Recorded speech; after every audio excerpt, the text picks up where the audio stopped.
Mesdames, Messieurs, bonsoir. Heureuse de vous retrouver pour un autre rendez-vous du savoir. Nous sommes face à l'actualité ce soir. 20 avril 2021, 20 avril 2022, un an que le maréchal Idriss Déby Itno a rejoint le monde céleste. C'est une pilule qui demeure difficile à avaler pour les Tchadiens et de nombreux panafricanistes qui considérait justement le maréchal Idriss Déby Itno comme un rempart contre le terrorisme et l'instabilité dans le Sahel. Tel un héros, c'est en défendant l'intégrité de son territoire que ce dernier a rendu l'âme. Et à cet effet, un an après la disparition du maréchal Idriss Déby Itno, que retenir? Quel défi pour le Tchad? Quel impact sur le plan sécuritaire dans le Sahel et dans le golfe de Guinée? Une autre problématique, mesdames, messieurs, nous restons dans le Tchad. Zoom sur le Conseil militaire de transition qui actuellement est dans une phase critique, une phase de négociation avec des groupes politico-militaires à Doha au Qatar. Le Djamena a déjà envoyé des propositions qui ont été mal accueillies par ces groupes politico-militaires. 12 mois pour la transition tchadienne. Pouvons-nous parler d'une transition qui rassure ou alors une transition incertaine? Pour en parler, des experts de haut vol. Samuel Yombi, bonsoir. Bonsoir, monsieur Capen. Tout d'abord, je vais vous dire merci dans votre belle tenue très aimable qui démontre le panafricanisme que nous défendons aujourd'hui tous et que nous sommes fiers de vous voir en tant que femme africaine, être la présentatrice dans cet accoutrement qui nous définit comme des hommes, comme mes frères. Je parlerai le président Bandakani qui est présent devant nous ici et qui est dans la même tenue, qui démontre un peu toutes les forces panafricaines, nous Africains, sur ce début du XXIe siècle que nous sommes tous en train d'aborder et que nous sommes en train de voir à l'horizon aujourd'hui le résultat de tous nos succès. Et je veux dire un grand bonsoir aussi à mon copanéliste, M. Parfait Panka, et à tous ceux qui sont sur Zoom, Mme Linda Ladawi. Et je ne manquerai pas toujours de dire encore un très grand bonsoir à toute la jeunesse panafricaine. Cette jeunesse qui, dans le début de nos activités, le début qu'il y a une décennie, ne parvenaient pas à comprendre pourquoi nous étions là pour les édifier, mais aujourd'hui, ils sont fiers d'avoir dit que nous avons des grands frères de 4e génération qui ont pris les taureaux par les cornes et qui nous ont forcés contre vents et marées à comprendre les enjeux de ce 21e siècle. Et aujourd'hui, ils sont ceux-là qui sont fiers et qui contribuent et qui se multiplient et qui sont des milliers et des milliers de téléspectateurs. Aujourd'hui, nous sommes tous heureux sur la démarche infatigable des grands techniciens, ceux-là qui sont là pour donner la possibilité pour que le monde visionne la pensée, la maturité et le sens de responsabilité de l'Afrique que nous sommes aujourd'hui, nous, jeunesse africaine. Et je ne manquerai pas, madame, encore, Céleste Capen, de vous dire la meilleure, ce qui nous arrive aujourd'hui, c'est que ce grand patriarche, son Excellence M. Paul Biya, qui est celui-là qui avait compris les enjeux du millénaire, les enjeux du XXIe siècle, a accepté qu'un jeune Africain, un Camerounais, puisse avoir l'idée de créer une chaîne panafricaine et qu'il a accepté sous le concours de ce autre patriarche, M. Obiangema, que Afrique Média soit installé au Cameroun. Et aujourd'hui, il montre un boom aux yeux de la jeunesse africaine, aux yeux du futur, que le monde qui se dessine demain, il y en a deux blocs, et le bloc de l'Est est le bloc le plus rassurant pour l'émergence et le développement de l'Afrique de demain pour les générations futures, en accordant par son ministre de la Défense un accord militaire avec la Russie, dont nous sommes fiers de savoir, par un petit coup de gueule, qu'il y a un petit parti politique au Cameroun qui, il y a quelques semaines, a intenté auprès de l'Assemblée nationale, soit disant que le poste du président de la République était vacant. Aujourd'hui, là, le résultat, un résultat qui est en mon vision de démontrer que le chef de l'État, son Excellence M. Paul Biya, c'est un patriarche. Il travaille pour la sécurité et le bien-être des citoyens camerounais et africains dans le monde. Merci d'être là, Samuel Yombi. Monsieur Bandakani, bonsoir. Bonsoir, Madame Capen. Céleste. Vous m'avez tout à l'heure dit que le président Déby a rejoint le lieu céleste. Mais vous vous êtes céleste et vous êtes sur la terre. Donc, vous avez une capacité oui, vous êtes assise dans les lieux célestes et dans les lieux terrestres. Vous avez une éducation extraordinaire. Tout à fait. Donc, vous êtes une personne spéciale. Vous êtes en même temps terrestre et céleste. Je suis très heureux d'être à vos côtés pour la première fois. Je vais me préparer avec vous. Je vous suis tranquillement à la maison, de temps en temps. Je suis très heureux d'observer l'émergence d'une nouvelle génération de journalistes qui portent ce combat. Et ça ne peut que nous faire plaisir. Nous qui avons eu le malheur d'être les pionniers de cette bataille. Pour notre génération, parce qu'avant nous, d'autres ont commencé avant nous. Nous ne faisons que, ils nous ont passé le témoin, on va passer aussi à d'autres. Je suis très heureux d'être à vos côtés. Je voudrais saluer mes copanélistes, mon ami Yumbi, infatigable combattant, qui est là, qui tire, comme on dit, qui tire, ne se fatigue pas. Je suis très content de le retrouver. J'ai à ma gauche la Paul Fanga, puisqu'il l'a déjà présenté. C'est à vous que revient ce droit, mais il a fait bon. Moi, je m'engouffre dans le boulevard qu'il a ouvert pour saluer la Paul Fanga. Ça fait aussi un bout que je ne l'avais pas vu. Je suis très content de le retrouver. On ne le présente plus. C'est un panafricaniste de confiance. Je salue les techniciens, sans qui nous ne pourrons pas travailler dans des conditions d'aisance technique assurée, qui soit à la hauteur du niveau atteint par cette chaîne, qui est devenue une institution mondiale d'ailleurs. Merci de m'avoir invité. J'espère que je serai à la hauteur de votre invitation. Alors, en 30 secondes, un petit mot concernant cet accord de coopération militaire entre le gouvernement camerounais et la Fédération de Russie. Je suis encore en train de le lire, je n'ai pas fini. Ce qu'on peut dire, c'est que pour nous, ce n'est pas une surprise. Hein. Pour nous, ce n'est pas une surprise. J'ai l'impression, je peux le dire, sans que ma pensée déborde la réalité des tests, c'est-à-dire la réalité de l'accord qui vient d'être signé. On peut dire que ce qui est public aujourd'hui consacre ce qui existe depuis. Pour ceux qui ont les yeux exercés dans l'analyse des relations bilatérales entre la Russie et le Cameroun, ils peuvent dire que ce qu'on voit là aujourd'hui n'est que la matérialisation, du moins le rendu public, le rendu, le rendu formel de ce qui existe depuis. Je vois l'habitude de dire ici, Madame Capen, que on ne peut pas, il n'est pas possible de voir que la Russie se déploie en Centrafrique, par exemple, comme on voit, s'il n'y a pas le soutien tacite du Cameroun. C'est quand même le leader de la sous-région. Et quand on voit la dépendance qu'il y a entre la Centrafrique et le Cameroun, dépendance portuaire, dépendance au niveau frontalier, on ne peut pas croire que la Russie peut se déployer comme ça en Centrafrique sans qu'il n'y ait pas un soutien ou bien sans que ça ne soit pas, comme on dit au quartier, ça peut que le Cameroun ne soit derrière. Et je l'ai souvent dit ici. C'est un approfondissement de la diversification du partenariat au Cameroun qui prend une tournure décisive, Madame Céleste Capen, que le contexte de l'opération militaire spéciale en Ukraine par le président Poutine dévoile clairement. C'est-à-dire qu'on rend officiel un tel document dans un contexte comme celui qui prévaut dans le monde, c'est très audacieux. C'est très audacieux. Et le timing choisi, c'est tout un discours, c'est un message que le patriarche donne non seulement au monde entier, mais aux Camerounais, qui ont souvent très peu compris son action. Il donne un message clair. Parce que je voudrais insister sur le timing. Vous allez me comprendre. Quand j'insiste sur le timing, c'est-à-dire qu'on ne peut pas... Quand on voit d'abord les positions successives du Cameroun, depuis que le conflit ukrainien a commencé, nous on dit opération militaire spéciale du président Poutine.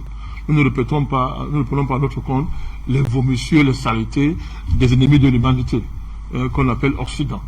Donc, quand on voit les positions du Cameroun dans ce dossier, à l'ONU, lors des votes, et qu'on voit cet accord qui est rendu public, je pense que ceux qui refusent de voir, voient ce que ça signifie. On est là dans un tournant dans la géopolitique camerounaise, dans le positionnement géopolitique du Cameroun, on est là dans un tournant. Et lorsque j'aurai achevé d'étudier profondément cet accord, je pense que je vais le faire encore cette nuit, demain, je pense qu'il sera même d'aller maintenant dans le détail qui correspondant aux différents chapitres de l'accord. C'est une très bonne nouvelle pour nous. C'est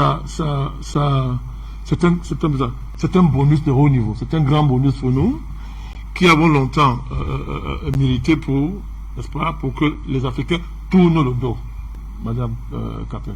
Je dis tournent le dos à l'Occident. Et un pays capital comme le Cameroun, qui est à l'avant-garde du combat panafricaniste depuis 10 ans. Il était... quand nous on disait ces choses, on dit, mais il y a quoi? Il y a quoi? Et il y a quoi? On ne voit rien. D'autres font. On dit qu'il a fait, mais il a fait quoi? On ne sait jamais ce qu'il pense. Aujourd'hui, on voit. Et ça vient... je chute. Ça vient... comment on dit ça? C'est comme si ça venait... Pas corroborer, le mot est plus... Oui, c'est comme dire qu'un bonus, c'est-à-dire que la crème qu'on vient mettre, n'est-ce pas? La cerise sur le gâteau. La cerise sur le gâteau, merci. Ce gâteau que nous consommons depuis 10 ans, la cerise sur le gâteau, qui vient vraiment, c'est-à-dire qui vient démontrer que on est mieux, les choses sont mieux, et que le mouvement panafricaniste va connaître une accélération. Merci pour cette première grille de lecture. Vous êtes président du NNP, nouveau mouvement populaire, j'y arrive finalement. Oui, mais il faut également préciser que vous êtes analyste politique. Oui, appelez-moi comme ça, comme vous voulez. Merci d'être là. André Christelle Fanga, bonsoir. Bonsoir Céleste Capel, merci de m'avoir invité. Bonsoir au président, au très très grand président Bandakani. Bonsoir mon ami Yumbi, content de te voir encore. Toujours en pleine forme, toujours prêt pour le combat. Ça, vous méritez des salutations appuyées. Bonsoir aux techniciens qui travaillent d'arrache-pied. Bonsoir à tous ceux qui nous regardent de partout dans le monde. Moi, le président a commencé à parler de ce partenariat. Mais en quelques secondes. Moi, je voulais juste te rappeler, non, moi, je ne parle même pas de ça. Parce que pour nous, c'est une victoire, c'est un acquis. On sait déjà de quoi on parle. J'ai reçu une petite vidéo d'une chaîne française où il nous faisait le récit du nombre de votes qui ont été annulés, dont les Français fraudent aussi.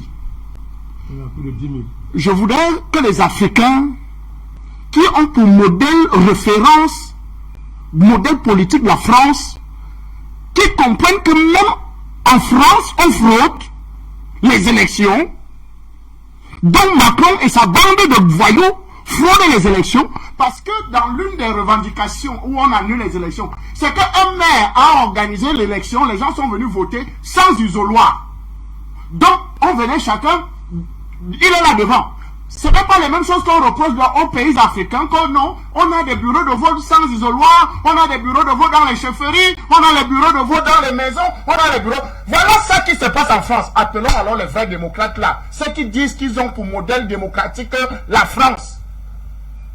En concluant juste ce coup de gueule, il y a quelqu'un qui a dit que non, il apprécie la décision de Joe Biden de permettre que des assassins appelés ambazoniens puissent se sentir libres aux États-Unis. Mais est-ce qu'on est encore dans un pays sérieux? Quand un homme politique, si c'est un homme politique, peut donner des déclarations pareilles en disant que non, il apprécie cette décision, que des gens peuvent vaquer à leurs occupations normalement, ils peuvent circuler, les tueurs, les financiers et les financiers de l'Ambazonie peuvent marcher librement sans que l'État américain ne puisse les poursuivre ou bien ne permette que l'État du Cameroun puisse les poursuivre. Je pense qu'aujourd'hui, nous avons des leçons devant nous. Si nous ne tirons pas ces leçons-là, tant pis pour nous. Bon, allez-y, allez-y. Sinon, je vais compléter ce qu'il a dit. Deux choses. Il ne s'agit pas de s'arrêter seulement sur les 10 000 votes qui étaient annulés par ce qu'on appelle le Conseil constitutionnel français. Mais le monde assiste, le monde éclairé assiste sur l'une des élections les plus truquées de l'histoire de l'humanité. Et ça corrobore ce que nous disons depuis très longtemps. Il n'y a pas de démocratie en France et que là, le trucage est au niveau le plus achevé. Alors, voilà l'élection, Madame Capel. Depuis 4 ans, on connaît les résultats d'avance. C'est clair. Depuis 4 ans. Je donne un argument rapidement pour que les gens comprennent. Vous ne pouvez pas... La France est un parti unique. Ça se voit maintenant. C'est le parti unique qui est là-bas. C'est un parti unique qu'on ressort. Chaque fois que la France a la veille d'une élection, pour empêcher les Français de choisir leur président. Je n'insiste pas sur la qualité du choix, ça m'intéresse parce que les Français les regardent. Mais si vous dites qu'on a une démocratie, vous laissez les gens choisir. Si vous allez dans le pays, vous les laissez, vous dites que c'est la démocratie. Ils choisissent. On ne peut pas, madame, légaliser un parti qui s'appelle l'Assemblée nationale au Front national. Légaliser veut dire qu'on reconnaît que ce parti n'est pas un danger pour la démocratie. Mais chaque fois qu'il y a élection, quand ce parti arrive au second tour, tous les autres partis se liguent pour dire que la France va mourir, c'est le diable et tout, mais dissolver seulement ce parti. Il faut le dissoudre. C'est clair. Ça veut dire que il n'y a pas de vote en France. Il n'y a pas de vote en France. Le vote n'existe pas en France. C'est-à-dire, il faut démontrer ça aux Africains qui passent le temps à critiquer leur pays et à prendre la France pour modèle. Maintenant que les États-Unis, à la tête des États-Unis, il y a un monsieur qui n'a jamais élu, il est lucide 1 seconde par jour, pendant que lui parlait de lui tout à l'heure. Je vais ajouter que la décision des Américains, qui donnent l'asile ouvertement, n'est-ce pas, aux gens qui organisent Les crimes. Qui financent, qui parrainent, qui portent à leurs bras armés pour partitionner le Cameroun. Mais pour nous, on a pris acte. On a pris acte. L'Amérique ne nous impressionne pas. Elle ne nous a jamais impressionnés. Elle payera cette décision. Et l'Amérique verra que par rapport au Cameroun, et nous l'avons toujours dit, par rapport au Cameroun, l'Amérique, c'est un petit pays. Petit pays comme ça. Merci, Monsieur Bandakani. Nous comprenons tous ces mécontentements, voilà, que vous exprimez ainsi que les autres panélistes sur ce plateau. D'ailleurs, l'accord de coopération militaire entre le gouvernement camerounais et la Fédération de Russie, sans doute, fera l'objet d'une thématique dans le cadre d'un autre programme. Linda Labawi, bonsoir. Monde à vous, à Monsieur Bandakani, Monsieur Samuel, la personne que vous avez aussi, excusez-moi, j'ai pas retenu son nom, et la personne qui est sur Zoom aussi. Et bonsoir à tous les panafricanistes et à l'Afrique entièrement.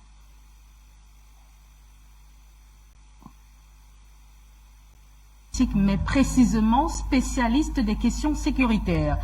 Alors, Ahmad Haroun Lari, bonsoir. Bonsoir Linda, bonsoir à tous nos co-panélistes, sans oublier le président Bandakani, parce que depuis la disparition de Marshall, on n'a pas vu le président Bandakani. C'est encore une fierté d'être à côté de vous, monsieur le président. Et je salue encore tous nos autres co-panélistes, sans oublier les panafricanistes qui nous écoutent, qui aiment Afrique Média. Nous n'oublions pas aussi les techniciens d'Afrique Média qui ont contribué à édifier les Africains, à montrer aux Africains comment l'Afrique doit se prendre dans ce 21e siècle, là où l'Afrique n'a pas réussi aujourd'hui. Les autres peuvent dire que non, les Africains ne peuvent rien faire. Mais grâce à Afrique Média, les Africains sont conscientisés. Et ils sont en train de se conscientiser pour comprendre les enjeux géopolitiques actuels et de prendre le destin en main. Nous vous saluons tous. Merci.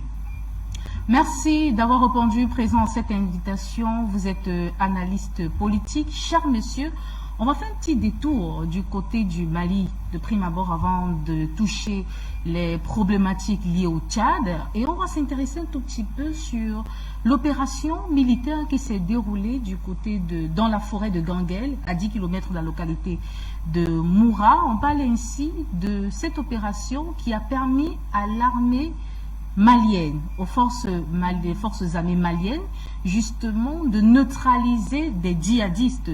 Et les forces armées maliennes ont indiqué que grâce à 2 frappes aériennes exécutées le 14 avril dernier, ils ont pu donc neutraliser quelques cadres du groupe de soutien à l'islam et aux musulmans, en abrégé GSIM, principale alliance djihadiste au Sahel, parmi lesquels Sami Al-Bourhan, 4 terroristes franco-tunisiens. Samia Youmbi, un Français parmi les terroristes. Comment expliquer cela? Merci encore, Madame Céleste Capen. Nous savons que les Français, ce sont tous qui sont des djihadistes. Ils sont des formateurs, ils sont des financiers, ils sont des terroristes. Vu que quand on parle de la Légion étrangère, c'est une partie de la légion étrangère qui se retrouve dans le désert, qui se retrouve partout pour déstabiliser l'Afrique. Nous devons en être, nous sommes sûrs et nous savons ce que nous disons parce que ces légions étrangères, ils ne sont pas les enfants de cœur, ce sont des criminels, ce sont des délinquants qui viennent de partout dans le monde pour venir être insérés dans une formation militaire adéquate ou qui sont là et qui sont faits à tous les sales besoins. Donc ce sont eux qui sont des préparateurs de ces terroristes qui sont parfois certains Africains.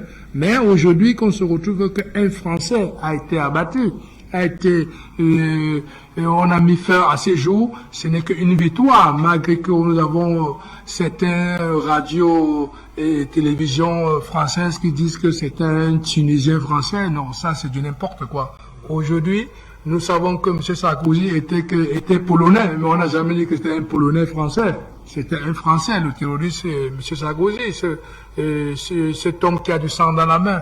Donc aujourd'hui, nous savons qu'il y a notre jeune frère, Dieudonné Mbala, qui est français.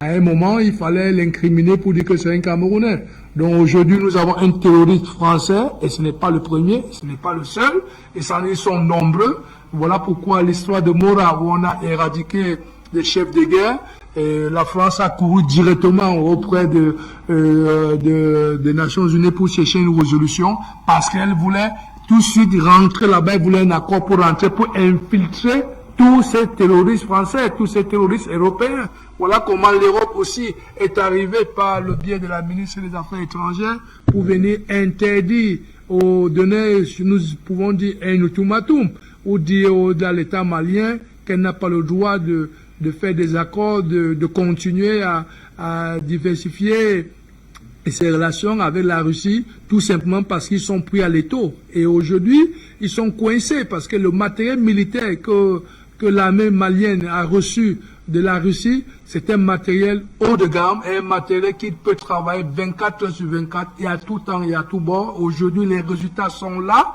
Nous ne pouvons qu'être fiers de dire le partenariat gagnant-gagnant avec la Russie. La Russie a besoin de donner une stabilité aux peuples africains. La Russie a besoin de donner une stabilité au monde en général. La Russie a besoin de donner une stabilité à la jeunesse future du grand continent africain, parce que ce grand homme, son excellence, M. Vladimir Poutine, c'est un homme qui connaît bien l'Afrique de son jeune âge. Et aujourd'hui, nous sommes fiers de savoir que ce qui se passe au Mali, aujourd'hui, l'éradication sur le terrorisme sera une éradication dans tout le Grand Sahel, parce que le matériel militaire acquis par l'armée, par le gouvernement malien, pourra se permettre, sauf injonction de certains délinquants, chefs d'État qui sont dans la sous-région, où ils auront en face ces milliers de populations africaines pour leur dire « Ah, parce que la lutte contre le terrorisme dépendra de notre développement. » Donc, ce Français qui a été abattu, il y en a beaucoup qu'on va retrouver, et nous sommes fiers de savoir que nous attendons encore, aux yeux de la communauté internationale et aux yeux de la communauté européenne en particulier, de voir ce que l'Afrique est capable de faire sans les Européens, et nous sommes fiers du gouvernement malien et de son président, M. Assimi Goïta. Ahmad Haroun, d'après certaines sources dignes de foi, ce regroupement de terroristes, je cite, est venu remonter le moral des combattants du GSIM et leur apporter le soutien financier. Selon vous, que faisaient réellement ces terroristes au Mali, précisément dans la forêt de Ganguel, à 10 km de Moura?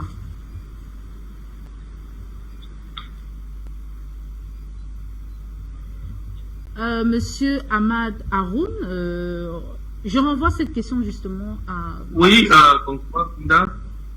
oui, allez-y, nous vous écoutons. Comme d'habitude, les terroristes sont là au Mali, ils ne font qu'exécuter les plans machiavéliques qu'ils ont développés depuis des années, avec l'arrivée des soldats, avec l'arrivée des partenaires russes qui aujourd'hui permis la mise en place, non seulement la remontée des soldats maliens qui sont en train de faire d'excellent travail. Nous constatons aujourd'hui que ces ennemis du Mali et de l'Afrique sont un peu jaloux et ils ne veulent pas cette avancée. Et aujourd'hui, on a constaté bien, là où ils étaient avant, aujourd'hui, on se retrouve avec les mêmes terroristes. Et ces terroristes européens qui reviennent au Mali, dès qu'on les arrête, leurs partenaires, leurs chefs qui les ont envoyés de l'autre côté, ils sont bouche-bée, ils ne disent rien. Et la réalité est en train d'être devant nous. Les Africains ont commencé à comprendre, et les terroristes, depuis des années, ils sont orientés, ils sont guidés, et dans toutes les localités aujourd'hui au Mali qui se trouvent, de la même manière, avant même qu'ils étaient envoyés, ils étaient guidés et ils sont là. Et si aujourd'hui, les forces maliennes ont pris le contrôle, ils sont en train de nettoyer les terroristes au Mali, c'est une fierté pour l'Afrique, c'est une fierté pour la coopération russo-malienne, mais aussi de permettre aux autres Africains d'ouvrir les yeux et de voir qui est en train de les aider, qui est en train de combattre les terroristes. Donc, nous pensons que ces terroristes sont aujourd'hui, ils subissent les châtiments du peuple mali, les châtiments de Dieu, qui aujourd'hui n'est pas d'accord avec ce qui se passe au Mali, ce qui se passe en Afrique, les Africains qui étaient depuis des années victimes de l'ancien maître, de l'ancienne colonie, de l'ancien maître qui nous a colonisés pendant des décennies, des centaines d'années. Aujourd'hui, nous disons non et que l'Afrique est en train de prendre des destins à main via les peuples maliens, avec le courage du colonel qui a dirigé aujourd'hui les Maliens. Nous pensons que les Maliens peuvent relever les défis. Dans un communiqué, avoir neutralisé 203 djihadistes en fin mars dernier, allégation qui a été contredite par l'ONG Human Rights Watch, qui a plutôt accusé les forces armées maliennes d'avoir exécuté sommairement 300 civils avec l'aide de combattants étrangers. Alors, pourquoi tant d'acharnement sur le Mali et la Russie? D'abord, ce que vous appelez ONG, c'est la victime civile du terrorisme. Human Rights Watch, Amnesty International et autres structures sont là pour blanchir les terroristes. C'est leur rôle. Ça s'inscrit dans une division de travail géopolitique où chaque structure, chaque institution joue un rôle. Les terroristes sont des armées de mercenaires, sont des milices armées créées par les Occidentaux dans le but de recoloniser les pays africains. Ça, c'est connu, c'est démontré, il n'y a plus de débat là-dessus. Donc, en même temps, on crée des ONG à qui on donne des rôles de manipuler les conventions internationales. Dans des paragraphes, dans des chapitres qui ont été écrits à dessein pour que des pays africains soient pris, comment on dit ça, pour tordre le cou des pays africains, qu'ils soient pris dans un piège. Comme par exemple le droit humanitaire de la guerre. Les ONG comme Human Rights Watch, Amnesty International sont formés par des juristes pour faire croire qu'un terroriste est un présumé terroriste. Écoutez-moi bien, un terroriste, c'est un présumé terroriste. C'est-à-dire qu'un État comme le Mali, qui est en guerre contre les terroristes, parce qu'il sait où sont les terroristes, il connaît les terroristes, il connaît leur fief. Parce que le Mali a eu le temps pendant 8 ans de voir sa confiance trahie par les Occidentaux en général et la France en particulier, qui sont venus dire qu'ils vont lutter contre les terroristes et dans les faits, ils les ont parrainés, ils les ont financés, ils les ont protégés, ils les ont sécurisés. Ils les ont même sanctuarisés. Le Premier ministre Mali a dit à Mondo Vision, il le dit tous les jours, que tout ça c'est documenté, c'est là, il n'y a plus de débat là-dessus. On a dit depuis, et les plus hautes institutionnels maliens sont venus le confirmer. Donc, si un Africain se pose encore la question de ces choses, c'est sans problème. C'est démontré. Donc, lorsque l'État malien monte en puissance, qu'est-ce qui va se passer? Les choses sont très simples. Il faut qu'on protège les terroristes. Les Français sont obligés de les protéger. Puisque ce sont leurs armées. Ils ont déjà les conventions qu'ils font signer aux États quand ils viennent là, soi-disant lutter contre le terrorisme. Ils disent que tout militaire français, quel que soit ce qu'il fait, le pays d'accueil ne va pas le juger. On va le juger en France. Vous voulez comprendre ce que ça veut dire? C'est-à-dire, vous venez dans un pays, vous venez combattre les terroristes, vous avez peur de quoi? Mais, vous commencez par protéger vos militaires alors qu'ils n'ont encore rien fait. Ils ne sont pas sur place. Vous dites que non, s'ils font n'importe quoi ici, on ne les juge pas. C'est en France qu'on les juge. Ça veut dire ce que ça veut dire. Ça veut dire que vous savez qu'ils vont faire des choses graves. Et vous anticipez sur la capacité de l'État qui vous accueille à faire le simple travail que vous verrez chez vous. Au cas où c'était chez vous, vous ne pouvez pas accepter ça. Que s'il y a des forces étrangères, du moins les forces africaines, qui commettent. Vous imaginez un militaire africain faisant gaffe en France et qu'un pays africain dit que non, on va le juger dans son pays d'origine africaine. C'est possible ça? Est-ce que la réciproque est possible? Mais ça se fait. Si c'est vrai pour les militaires français, mais combien de fois pour les terroristes qu'ils forment? Donc il faut les protéger.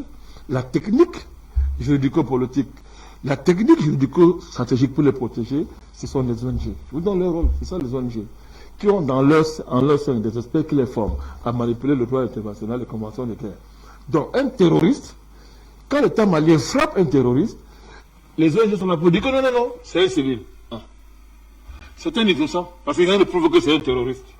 Il faut qu'à l'issue d'un procès, il faut qu'il y ait un procès normalement fait pour qu'on décide que c'est un terroriste. Donc vous qui l'avez tué là, vous avez tué un civil. Mais pendant ce temps, en France, qu'est-ce qui se passe? Un monsieur qui tue avec un couteau, il est soupçonné d'avoir utilisé un couteau. On l'abat. En France, on ne juge pas les terroristes. On vous abat, il n'y a pas de procès pour eux. Mais quand c'est le Mali, on manipule les arcanes du droit humanitaire à travers les ONG pour protéger les terroristes. Donc, paralyser l'armée. Donc, si vous suivez ces gens, vous ne pouvez poser aucune action contre les terroristes. Vous ne pouvez rien faire. Et c'est toujours ainsi. Tout ça pour dire quoi? Que les ONG, l'ONU, protègent les terroristes. Et ce que nous disons là, ça peut surprendre dans certains milieux africains, mais dans le rôle de la géopolitique, quand nous disons, on rit parce qu'ils disent, mais enfin ils ont compris. Enfin ils ont compris le truc. Ils ont compris le game. Donc c'est ça qu'il s'agit. Vous dites pourquoi l'acharnement? Parce que la France est en train de perdre tout, c'est terminé. La consolidation de l'État malien et la montée en puissance des femmes a signifié la fin de l'opération française dans le Sahel. Ça ne va pas s'arrêter seulement au Mali, il ne faut pas rêver. Ça ne va pas s'arrêter au Mali. C'est-à-dire qu'il est clair que sur le plan géomilitaire, l'État malien ne serait jamais en sécurité s'il y a un Bazoum au pouvoir au Niger. Il faut qu'on parle cru. Bazoum. Si M. Ouattara est là, aujourd'hui le peuple s'est établi que M. Ouattara non seulement est le bras séculier, est un sous-préfet de la France, mais en plus il est dans des opérations d'assassinat direct du dirigeant malien. C'est pas nous qui le disons. C'est pas nous qui le disons. Ce sont les Ivoiriens qui le disent. En démontrant que voilà l'appui. Donc, c'est-à-dire que, vous voyez à quel niveau ça arrive. Donc, l'État malien ne sera jamais en sécurité tant qu'il a des voisins, comme le Niger, et le président nigérien, et M. Ouattara, pour ne citer que cela. Donc, il y a une dimension sous-régionale, n'est-ce pas, de cette affaire qui montre que la France, comme elle est en train de perdre le Mali là, ça va s'arrêter là. C'est tout le Sahel qu'elle va perdre. Elle et ses Takuba et consorts qu'elle perdra. Et par ricochet, tout le continent africain. Donc, l'acharnement s'explique. C'est plus qu'un acharnement. C'est une panique totale. La France vaut quoi sans l'Afrique, Madame Capel? Elle vaut absolument rien, elle n'a rien. Qu'est-ce qu'elle vaut pour l'Afrique? Donc, cet acharnement s'explique. La montée en puissance des femmes à tous les jours signifie, écoutez bien, la fin des prétentions européennes en général et françaises sur le Sahel. Parce que, écoutez, si les femmes a réussi, et non seulement ça, il deviendra un modèle militaire pour d'autres pays voisins. Comme l'armée malienne a facilité le travail aux militaires burkinabés qui sont pour le pouvoir, ils se sont juste inspirés du modèle malien et eux n'ont pas eu de problème. C'est-à-dire que grâce à l'État malien qui a servi de cobaye, qui a supporté des sanctions. Vous voyez comment la CEDEAO a peur de sanctionner le Burkina Faso, a peur de sanctionner la Guinée. Parce que je tiens à vous expliquer comment ça va aller très vite. Le Mali a payé et ça facilite les autres. Regardez les militaires burkinabés, comment ils ont géré leur transition. Le militaire burkinabé, il n'a que répété le processus institutionnel par lequel, n'est-ce pas, son régime s'est, parlons comme ça, s'est constitutionnalisé. Il a répété le modèle malien. Parlez pour M. Djombouya en Guinée. Donc vous imaginez que les femmes réussissent, et ils vont réussir. Quand ils vont réussir, ils serviront le modèle à tous les armées dans la sous-région. La France servira à quoi? Maintenant, il y aura un problème sérieux. Il faudrait qu'elle enlève les 5000 voyous qu'elle a amenés dans le Sahel, là. Il y en a plus. Elle va les amener où en France? Parce que beaucoup parmi, vous avez des mercenaires. Ah oui, toute cette armée terroriste qu'elle fabrique là, il faudrait les amener quelque part. Ils vont aller où? Ils vont aller où? Donc c'est un problème sérieux. Quand vous parlez d'acharnement, la France est foutue. Elle dit que ce n'est pas une panique, c'est un jugement de l'histoire. Elle n'a pas le choix. L'heure de payer tous les crimes que ce pays a fait en Afrique, quand je parle de la France, je parle de l'Occident en général, l'heure de payer le crime a sonné, Madame Capel. Tous les crimes qu'ils ont fait dans le monde et en Afrique, leur a sonné de payer. Et c'est terrible. Vous imaginez, vous avez régné pendant près de 600 ans, vous étiez au sommet, vous écrasez les gens, vous faites ce que vous voulez, et un matin vous vous rendez compte que, mais attends, on est en train de tomber, mettez-vous à la place, vous faites comment? C'est du suicide, c'est la folie. Ils vont devenir fous, regardez ce qu'ils font en Ukraine. Regardez leur comportement par rapport à la guerre en Ukraine. Ils estiment que les Ukrainiens sont les plus grandes victimes de l'histoire de l'humanité. Pendant ce temps, ils ont, comme par amnésie historique, oublié tous les gens qu'ils ont massacrés. Les pays qu'ils ont envahis. Mais un tel retournement mental, Madame Capel, ne peut s'expliquer que parce qu'on est coincé. Quand on regarde que on leur est arrivé de payer pour les crimes, on dit comment on va faire. On va aller derrière, pas moyen. On va avancer, pas moyen. Madame Capel, moi je n'aimerais pas être à la place des Occidentaux en général et de la France en particulier. C'est un processus irréversible. C'est terminé comme ça. La même malienne ne cesse pas de monter seulement en puissance, mais tous les jours, c'est-à-dire qu'elle s'arme davantage, et les armes dernier cri. Dans une coopération militaire bilatérale avec la Russie, dont les ambitions sont claires pour chacun. Vous croyez que cette coopération militaire bilatérale entre le Mali et la Russie, quelle est sa perspective géomilitaire? Vous croyez que c'est quoi? Mais vous me regardez, sa perspective géomilitaire saute aux yeux. Un bateau dit c'est un bateau, il saute aux yeux. Et comment la France va faire pour résister à une pareille perspective géomilitaire? Elle fera comment? Donc ça, je dis que c'est pour ça qu'il faut inventer n'importe quoi. Pour attaquer le Mali, saper leur image, justifier, raconter tout et n'importe quoi. Les mêmes gens qui disent que Wagner. Regardez en Ukraine ce qu'ils font. Hein? Regardez en Ukraine ce qu'ils font. C'est-à-dire qu'ils montrent le vrai visage. C'est-à-dire que des mercenaires, ils ne sont que des mercenaires. Même quand ils sont un État, c'est un État mercenaire, ils ne sont que mercenaires. Ils parlent tous les jours Wagner. En Ukraine, qui parle? Le média ne voit pas. Le média militaire ne voit pas. Ce ne sont pas des médias, ce sont des médias militaires. Ils ne voient pas. Il faut seulement ne pas voir. Mais ici, maintenant, me disent Wagner. Ce qui démontre que Wagner fait du bon travail en Afrique. Et nous avons demandé qu'il y ait une wagnerisation de tous les pays africains. Parce qu'à partir de l'Ukraine, on voit très bien que, mais dis donc, on n'est pas compris cette affaire. Mais attends, il faut qu'on aille chercher Wagner pour l'implanter dans tous les pays africains. Puisque en Ukraine, quand les mercenaires sont en Ukraine, ils sont plus de mercenaires. Ils sont plus de mercenaires. Mais quand en Afrique, c'est-à-dire que il y a de la coopération bilatérale, allez, on dit non, Wagner. À cause de Wagner, l'Allemagne dit, on a eu la coopération. L'Union européenne dit, on a eu la coopération. On peut traiter avec un pays qui accueille un groupe mercenaire qui commande des actions. Vous voyez? Alors que quand on regarde ceux qui le disent, vous savez, on dirait une prostituée professionnelle qui vient vous dire dans un quartier que être prostituée, c'est une mauvaise chose. C'est le monde à l'envers. André Christophe Fanga, un Français parmi les terroristes tués dans le cadre d'une opération militaire des forces armées maliennes, comment comprendre la présence française parmi les terroristes? Alors, je vais répondre par les adages africains. En Côte d'Ivoire, on dit un morceau de bois tant duré dans l'eau, il ne sera jamais caïman. Au Cameroun, on dit un chien ne change jamais sa façon de s'asseoir. Si vous allez dans d'autres pays africains, vous allez trouver des adages comme ça pour dire quoi? Un Français parmi les terroristes. Mais c'est un caïman dans l'eau, c'est un morceau de bois dans l'eau. C'est-à-dire, il ne peut pas changer sa façon de faire. Il ne peut pas changer la façon qu'il est. Le chien ne peut pas changer sa façon de s'asseoir. 10 000 ans, il ne va jamais changer. Ça veut dire que l'État français est un État terroriste. Donc, quand vous dites que un militaire, un Français, ça veut dire que c'est comme si c'était, c'est minime. Dites que l'État français, c'est un État terroriste. Je dis que l'État français est un État terroriste. Parce que les 5 000 hommes qui sont au Mali, installés au Mali là, ce sont que des terroristes. Bon, ok, je vous ai demandé la dernière fois ici que l'opération Barkhane, montrez-nous seulement 10 terroristes qu'ils ont pu attraper, qui la présentent, on voit. Si c'était réellement une opération de lutte contre le terrorisme au Mali ou bien dans le Sahel, qu'ils nous présentent l'image de 10 terroristes qu'ils ont arrêtés. Pas tués, arrêtés, 10. Mais quand vous allez retrouver, je vous ai montré ici comment l'opération Barkhane, combien d'hommes il y avait? 5 000 hommes, 200 blindés, il y avait des véhicules, il y avait des drones, il y avait tout le matériel militaire, sans compter l'assistance militaire des bases aériennes. Ça alors, jusque-là, vous ne produisez aucun résultat.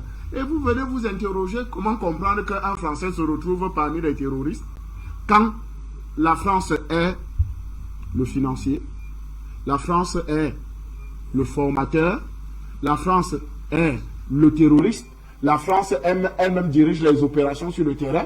Mais vous pensez que, mais partout là, vous avez, quand vous regardez, il y a tous les Français, non? Au Burkina Faso, on n'a pas trouvé. Au Tchad, on n'a pas trouvé. En Centrafrique, on n'a pas trouvé. Vous vous rappelez de Guignolo, non? Juan Guignolo, c'est un Français, non? Ils sont nombreux, les Lévis, ils sont nombreux là. Donc, c'est le système focariste. Et si la France-Afrique existe, a existé et continue à exister, ça veut dire que la France a longtemps fonctionné comme un pays de mercenaires, un pays de terroristes. Donc, ce n'est pas une surprise aujourd'hui de voir un Français assassiné. Non, je pense qu'il faut dire aux Africains clairement, nous avons affaire à un État terroriste. Parce que ce qui fait mal aux Africains, et nous les Africains, c'est que en France, vous vous rappelez les attentats de Charlie Hebdo, vous vous rappelez les attentats de Toulouse, d'une boîte de nuit, vous vous rappelez, vous avez vu de Marseille, vous avez vu comment les gens se sont déployés. D'abord, il y a une déferlante des chefs d'État qui sont d'abord allés pleurer Charlie Hebdo pour 7 personnes qui sont morts à Charlie Hebdo. Yahya Bonnet allait pleurer. Ils sont nombreux là, des chefs d'État qui sont allés pleurer comme des enfants. Je suis Charlie, je suis Charlie. Mais est-ce que vous avez vu les Français? On a eu Ezeka, par exemple, un seul drame, le drame au Cameroun appelé le drame d'Ezeka, où on a eu beaucoup de morts. Vous avez vu les condoléances, et causées par qui? Un autre assassin appelé Bolloré, avec l'oreille. Vous avez vu les condoléances du peuple français, ou bien de la France, ou bien d'un officier français? Non. Nous avons eu des problèmes au Bénin, un peu de partout, des accidents où il y a eu des morts. Est-ce que vous avez vu la compassion de ce peuple-là, ou bien de ces autorités-là? Non. Donc vous comprenez que c'est un État qui n'a pas de sentiment. Vous avez vu, je vous ai rappelé ici, l'État, quand vous parlez des soldats, vous parlez seulement d'un Français. Vous avez vu les soldats officiels de l'armée française qui étaient dans l'opération appelée Opération Sangaris. Sont allés violer les petits garçons et les petites filles en Centrafrique. Les Français ont déclaré non-lieu. Vous pensez que c'est des gens qui ont le cœur? Ils n'ont pas de cœur. Donc, quand vous parlez de terrorisme, regardez comment on a terrorisé les petits-enfants, c'est-à-dire les 8 ans, 9 ans, 10 ans. Toute une population, on les terrorise. Et la justice, c'est eux qui nous ont appris qu'on rend justice au nom du peuple, non? Mais la justice française, au lieu de rendre justice au peuple centrafricain qui a souffert le martyre, on a déclaré non-lieu. Donc, quand aujourd'hui, on a assassiné un petit Français au Mali, ce n'est qu'un épiphénomène. On sait que l'État, il faut tuer le grand terroriste. Le grand terroriste, c'est l'État lui-même, cet État français-là. Si nous n'assassinons pas cet État-là dans notre continent, c'est qu'on n'a rien fait. Alors, Linda Labaoui, le Mali, un État sujet à toutes les convoitises? Ben, je l'ai déjà expliqué, le Mali, c'est le cœur de l'Afrique. Quand on domine le Mali, on domine le Sahel et on domine toutes les richesses et on domine aussi pratiquement toutes les ethnies qu'il y a dans des endroits stratégiques en Afrique. C'est multiethnique le Mali. C'est central. On voit toutes les frontières que possède le Mali. J'ai déjà aussi expliqué que la carte du Mali, on a pris une règle et on a posé la carte de l'Afrique sur une table et c'est comme ça que l'Afrique a été découpée. Mais le Mali, sa carte est un peu bizarre, ça ressemble un peu à un papillon. Donc ça a été fait, mais après une étude très minutieuse, hein, ça n'a pas été fait au hasard du tout. Après, là, je vous entends parler du terrorisme. Quand on prend le mot terroriste, avant 2001, qu'est-ce qu'il voulait dire? Il voulait rien dire. Nous, les Algériens, on s'est retrouvés tout seuls face au terrorisme. À partir de 2001, le 11 septembre, le terrorisme dans le monde a changé, il a changé de visage. On a commencé à parler du terrorisme tel qu'on en parle aujourd'hui. Donc les Maliens aujourd'hui vis-à-vis de l'ONU, ils sont protégés. Ils sont protégés, il y a des choses qui ont été faites depuis. Donc il n'y a rien à craindre. Celui qui prend une arme, qui se met face aux autorités du pays, même s'il est du pays, alors s'il est étranger, c'est pire. Et pour une conviction religieuse ou idéologie, eh ben c'est un terroriste. Mais si on reprend aussi l'histoire du terrorisme en Afrique et l'histoire du terrorisme en Europe, quand les Européens sont arrivés en Afrique, ils ont terrorisé les peuples. C'était du terrorisme. Le premier four crématoire, c'était vers Tiaret, en Algérie, où ils ont appelé ça les enfumades. Ils ont pris une tribu entière, ils l'ont mis dans une grotte et ils ont allumé les feux. Ils ont asphyxié tout le monde. Si on prend le côté est de l'Algérie et l'ouest donc de la Tunisie, la tribu de Zracha, il y a eu un bébé survivant. C'est une tribu qui a été exterminée aussi. Ce n'était pas du terrorisme. Donc il ne faut pas s'étonner si on trouve aujourd'hui un Français terroriste en Afrique ou ailleurs. Il ne faut pas s'étonner. Ce sont des peuples sanguinaires, des peuples qui se sont terrorisés entre eux jusqu'au moment où on a découvert l'Amérique. Et là, on est venu en Afrique terroriser les peuples, les emmener comme esclaves en Amérique. Après ça, il y a eu l'industrialisation, donc il fallait encore terroriser les peuples. Donc il ne faut pas s'étonner, il y a des choses qu'on a dans le sang. Nous sommes des guerriers pour nous défendre, nous sommes allés terroriser personne. Nous sommes, quand on est parti dans les autres continents, c'était en tant que soit touriste, soit en étant pacifique, en essayant de chercher une vie meilleure. Nous ne sommes pas partis avec des armes. Ils sont venus en Afrique avec des armes. Ce sont des terroristes depuis des siècles. Donc il ne faut surtout pas s'étonner. Il y a un acharnement aussi sur le Mali.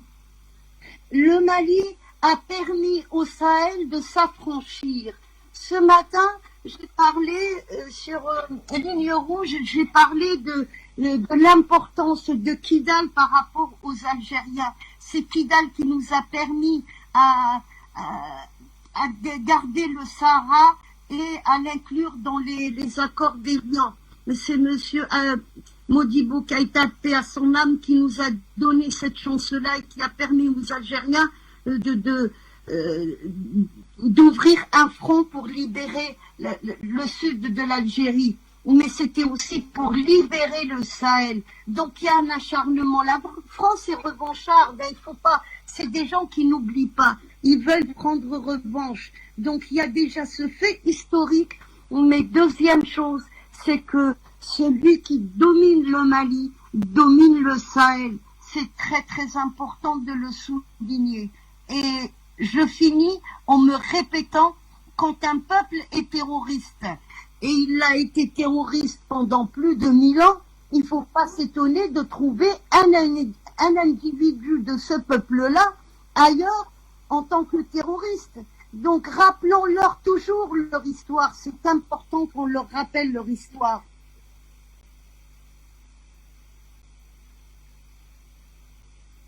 Le sujet d'accueil concernant le Mali,